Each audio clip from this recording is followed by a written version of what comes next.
ಏನೋ ಸ್ಥಿತಿಯನ್ನು ಕಾಣುತ್ತಾ ಇದ್ದೇನೆ. ಪರೋಪಕಾರಾರ್ಥಮಿದಂ ಶರೀರವೆನ್ನುವ ಹಾಗೆ ಲೋಕದ ಹಿತವನ್ನು ಬಯಸುವ ಮುನಿ ಸುಭಾಷಕನ ತಪಸ್ಸಿನಲ್ಲಿ ನಿರತನಾಗಿದ್ದಾಗ ನನ್ನ ತಪಸ್ಸು ಭಂಗವಾಯಿತು. ಕಾರಣವೇನೆಂದು ಧ್ಯಾನ ದೃಷ್ಟಿಯಿಂದ ನೋಡಿದರೆ ತಿಳಿದೆ ವಿಧಿಸಿದೆ ಆದಂತಹ ಮಾಲಿನಿಯು ಯೋಗ್ಯ ಪುತ್ರನನ್ನು ಪಡೆಯಬೇಕೆಂಬ ಆಸೆಯಿಂದ ಮಹಿಷಿ ರೂಪವನ್ನು ಅಂತ ತಪಸ್ಸನ್ನಾಚರಿಸುತ್ತಾ ಇದ್ದಾಳೆ.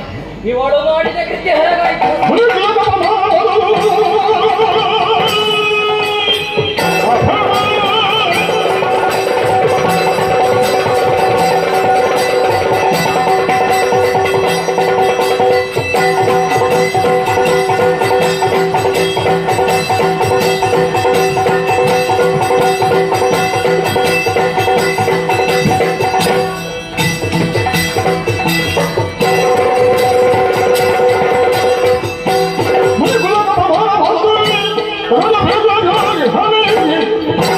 ಜನಗಳೆಲ್ಲ ಮನುಷ್ಯನು ಭಂಗ